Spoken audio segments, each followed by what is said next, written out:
dando continuidade, pessoal, algo que é muito comum, eu acho que talvez muitos de nós que já tenhamos passado, é a questão do extravio de bagagens, né, pessoal? É comum a gente desembarcar no aeroporto e quando a gente fica lá naquela ansiedade esperando a esteira, nossa, será que a minha bagagem vai chegar? Será que ela não vai chegar?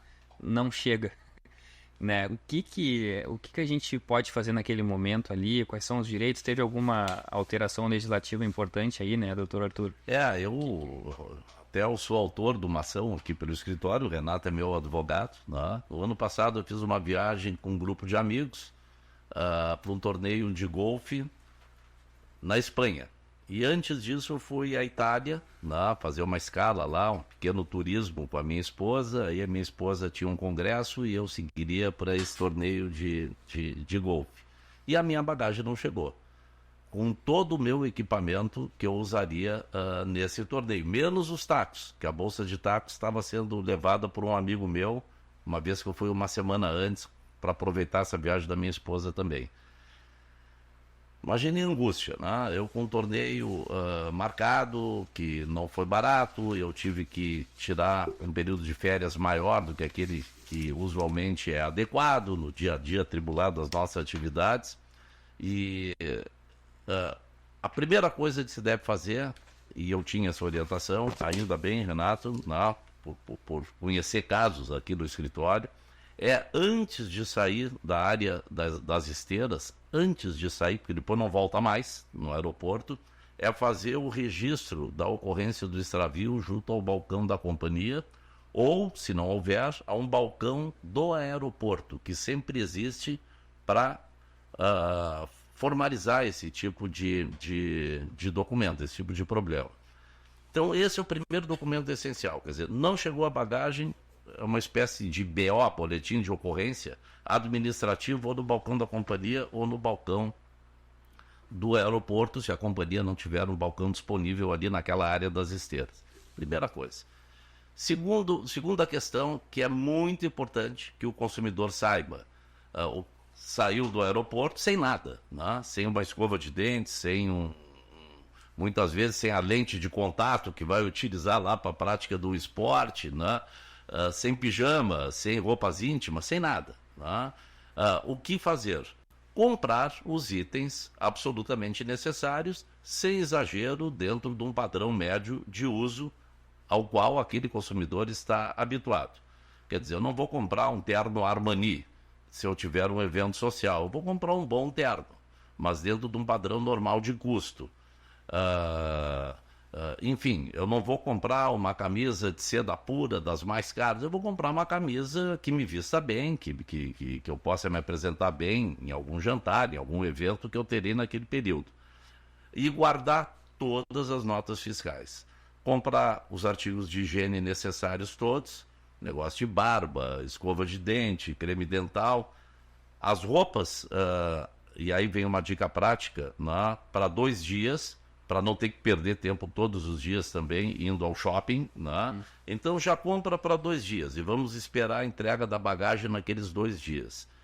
Se não entregou, para mais 2 dias. Nós já tivemos questões onde a companhia levanta, não, mas eu extravei um dia, então eu vou indenizar camisa, roupas íntimas, etc., por um dia. E nós conseguimos defender dizendo que não se poderia impor ao consumidor a obrigação de diariamente, caso não entregue a bagagem no hotel ou ao shopping, comprar roupa para o dia seguinte. Então, 2 ou 3 dias é um período razoável.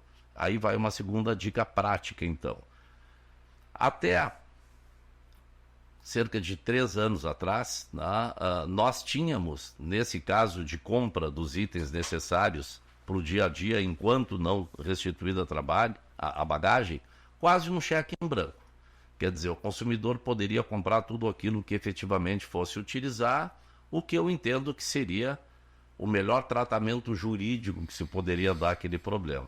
Lamentavelmente, se o Renato puder me ajudar, isso foi em 2017, há 6 anos atrás, o Brasil aderiu a um tratado internacional denominado Convenção de Montreal, onde, por meio do qual os países, e o Brasil foi um dos signatários do tratado, decidem limitar, era um tratado para fomentar, para proteger as companhias aéreas desse tipo de ocorrência. E o Brasil adere, aceitando a limitação do reembolso desses itens de uso a partir do extravio de bagagem a um limite de 1.000 direitos especiais de saque. 1.000 direitos, que todo mês ele recebe um determinado coeficiente. Hoje esses 1.000 direitos representam mais ou menos R$7.000. R$7.081 hoje, em dezembro de 2023. Então, o nosso consumidor ele terá direito a repor os seus itens de higiene, vestuário, até R$7.000. Aí vem a pergunta, e a partir daí? A partir daí é prejuízo do consumidor. Nós somos críticos dessa adesão, da ratificação pelo Congresso Nacional, da adesão a essa Convenção de Montreal, e a partir do momento em que o país assina uma convenção e o Congresso ratifica essa adesão, essa convenção passa a ter força de lei. Ela é lei, como se editada fosse pelo Congresso Nacional. E o Supremo Tribunal Federal, julgando uma questão posterior à ratificação desse tratado, acerca de qual a norma prevalente, se a do Código de Defesa do Consumidor permitindo a reposição integral desse dano, ou uma lei posterior, que é a convenção, o texto da convenção, que é posterior ao Código de Defesa do Consumidor, limitando esse dano a R$7.000, essa reposição. O que deveria prevalecer? Lamentavelmente, e aí vai uma crítica, eu acho que o Supremo andou mal nesse julgamento, o Supremo entende que a Convenção de Montreal se sobrepõe por ser norma posterior ao Código de Defesa do Consumidor. Bom, enfim, não vou discutir o mérito da decisão, é isso que está valendo. Então, como que o nosso consumidor vai se proteger desse risco? Aí uma segunda dica prática, né? Faça um seguro contra extravio de bagagem, né? Que vai lhe entregar uma verba adicional, numa boa seguradora, e há várias aí, veja com a sua agência de turismo, que vai recompor esse prejuízo sempre até um determinado dano. Esse é o ponto.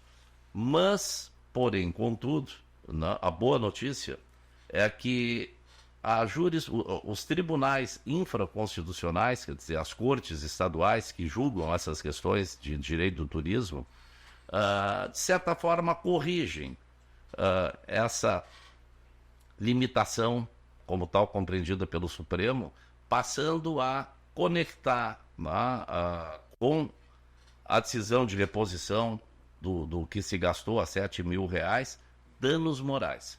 E é muito interessante a gente ver que quanto mais o nosso cliente gasta a descoberto, maior as indenizações por danos morais.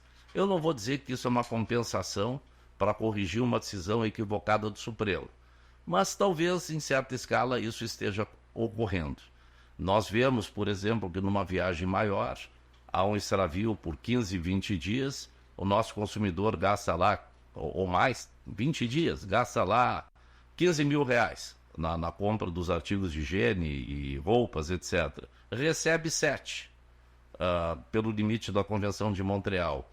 Nós teremos, nesse caso, sempre uma indenização por danos morais, que vai repor essa diferença e ainda deixar uma sobra, que eu costumo dizer que aquilo é para, de fato, indenizar o dano moral.